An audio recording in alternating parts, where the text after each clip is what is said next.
Lintik na mais.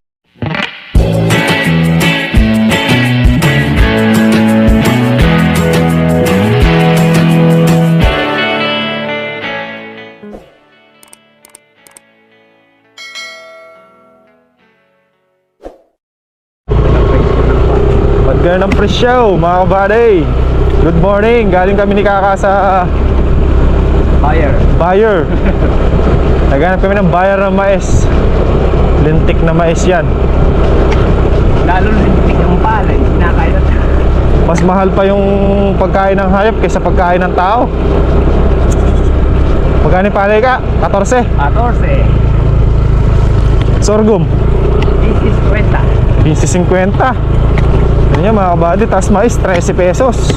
Pagka tukol na tukol, yung tuyo mga kabady, 14. Piso lang hinahabol. Ay.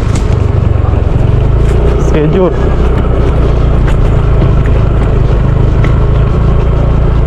Ano ba nangyari? Kalamansi sa kalam. Kalamansi sa kalam. Eh, di man yata makakabiling punla ng ampalaya yung mais ka. Bago pa lang tayo, mag-aarap na tayo second generation. O na lang ata tanim natin, kamatis lahat.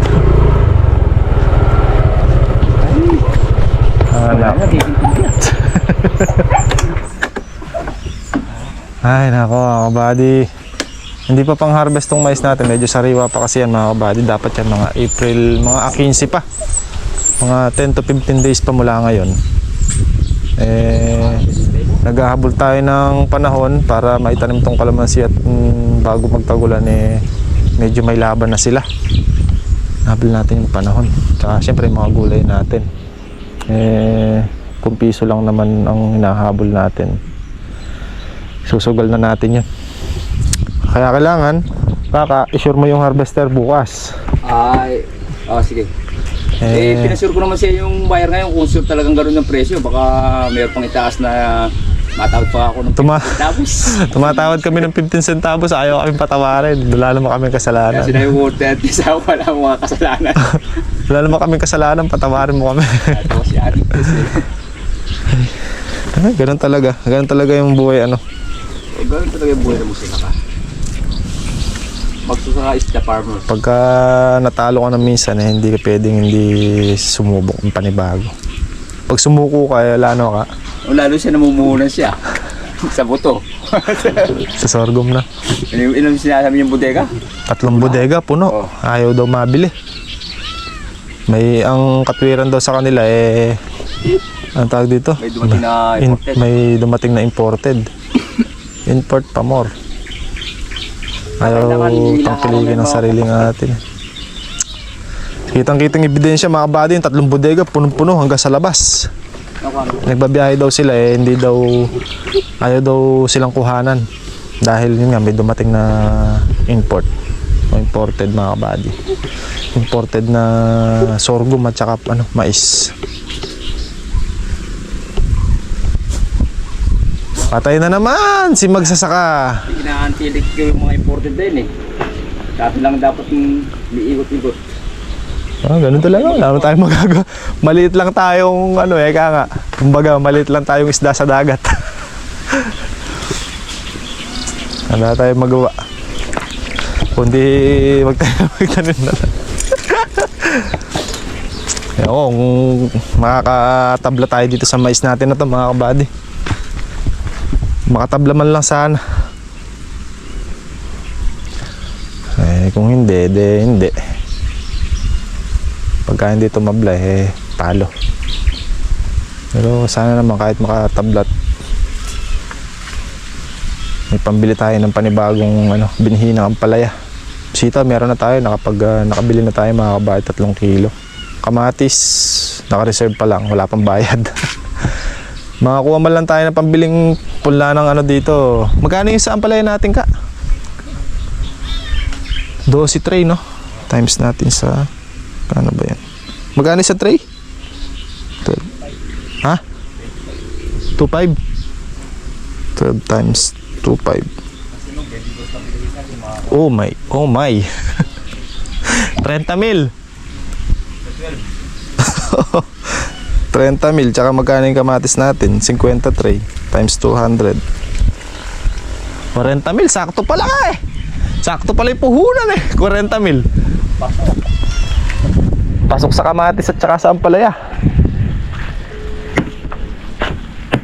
Maitabla lang yung puhunan na 40 mil eh. Masaya na.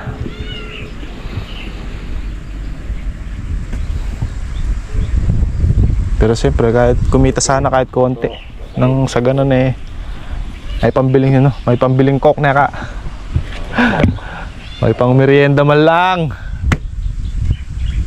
Magot. Sana. Tingnan natin pag na-harvest kung makatabla tayo. Baba ng presyo mga buddy. Dati 17. Ngayon 13. 14 sana yan kaso 2 linggo pa. Sugal na natin yung piso na yan mga kabady para sa mga tatanim natin ano, kalamansi at gulay.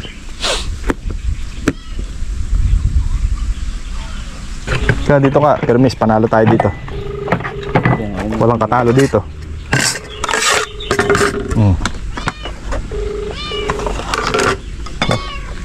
Sap ng ulam na. May kaldero na yun, may kasama agad. Hindi, magaling yung nabibili kong bigas. May kasamang ulam. Pag sinaing mo, lilito yung ulam. Lalo ko lang kahabol. So mga buddy, tutuloy natin yung pag-grass cutter natin. At bago yon, tingnan muna natin yung pula natin kamatis kung di binugbog ng aso.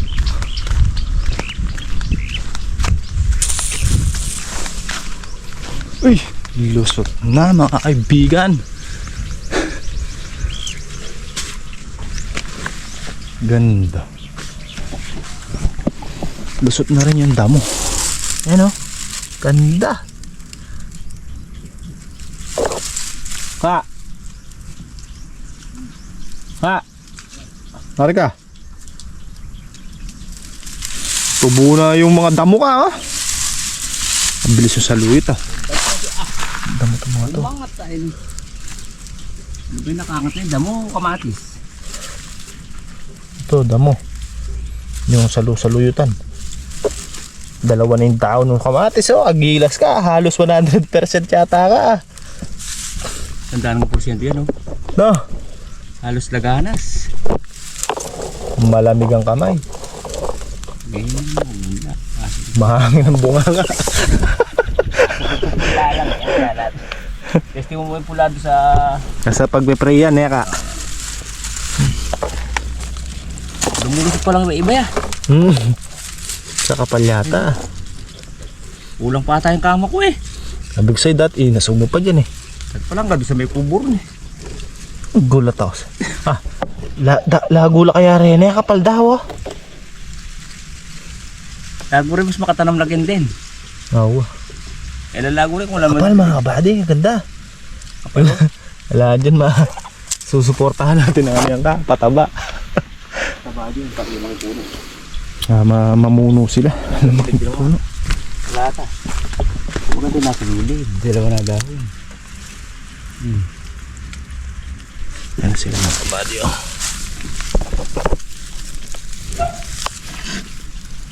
Kapal doon oh.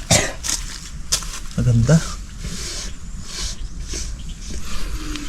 Okay, galingan nyo. Ayun, meron pang punla oh. Naghanap ng butong kamatis. Pula ito oh, available.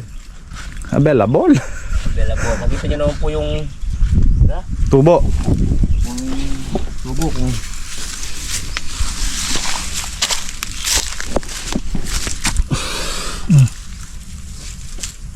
Yan mga kabady, kamatis yan.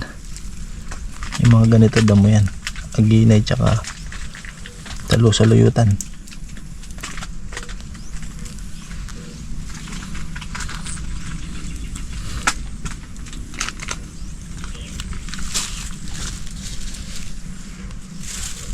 Tanggalin natin yung ibang damo.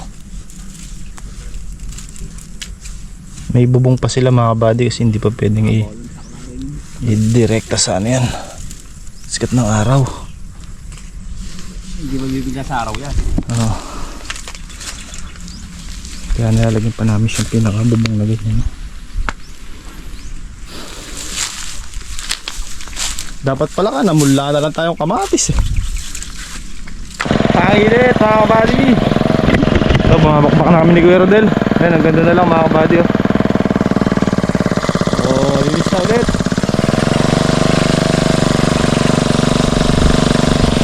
Bira.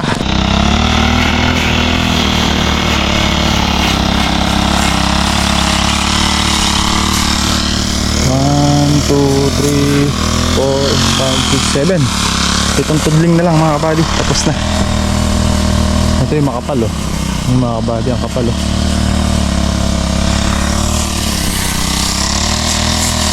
Init. Nag-uumpisa ng maglabas ng bulaklak mga kabady oh. Bulaklak na. I-start na maglabas oh.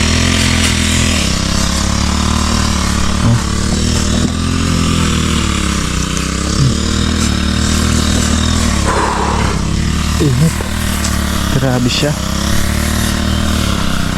Halanganin pa yung bunga ng kalamansi natin. Hindi pa pang pitas mga kabady.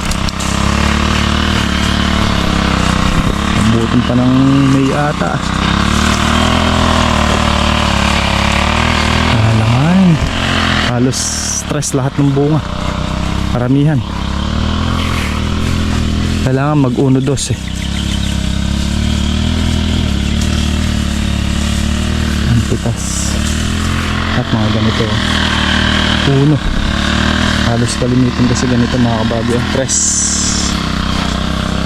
Dapat mga ganito sila kalalaki. Ayan. Para sa pampitas. Mga bulaklak na. Salukuyan. Bukas, sprayan na natin to. Kaya tayo mag-umpisa mag-spray.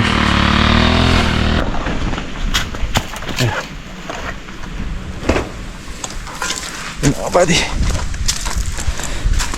Beer na tayo ulit. Tapos tayong mananghali. Birahin na natin. 7 tudling. Nangyayari na. Init factor. Dalawang balik tayo mga kabady. 2 tudling. Dalawa. 4 na lang. Ayun na 7. Isa na si Kaka. Ako 2. Ito makapal.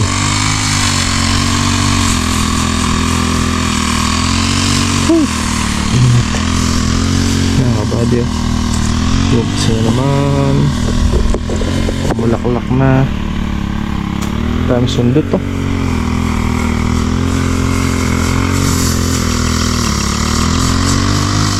Ano yung bunga mga kabady oh. Alanganin. Puro tres.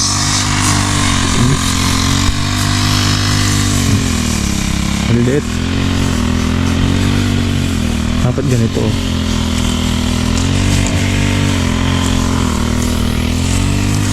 Ganyan.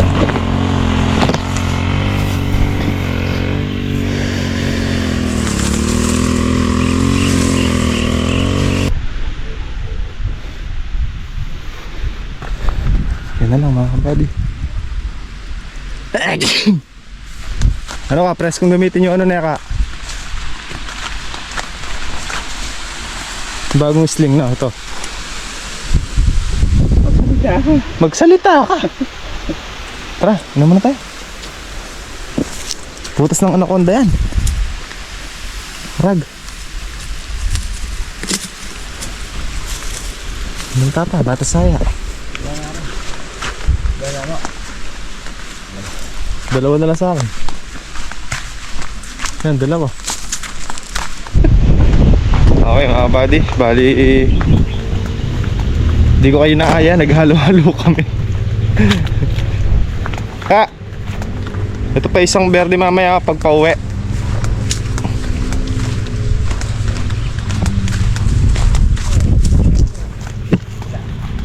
Oh, yung 2 lang naman yung makapal eh.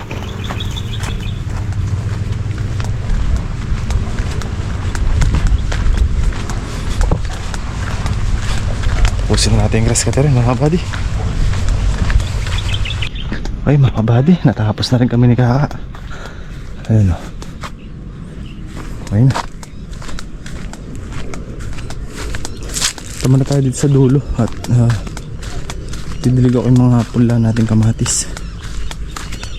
Matuyo na.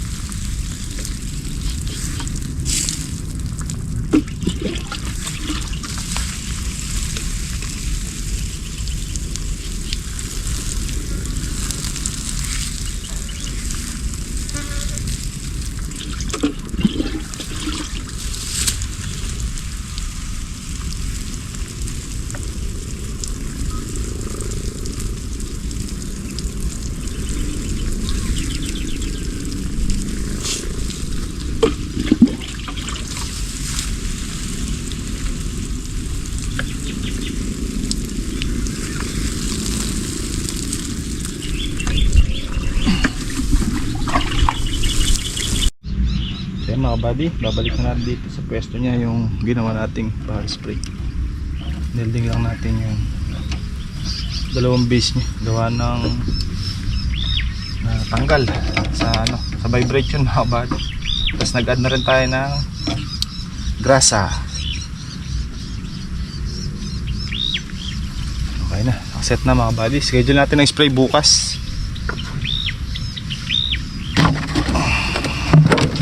Spray tayo tomorrow. Pinalita ko na rin yung belt. Tira na eh. Crack na yung isa.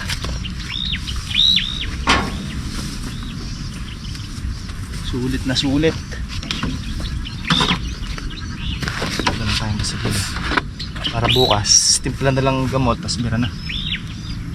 Set.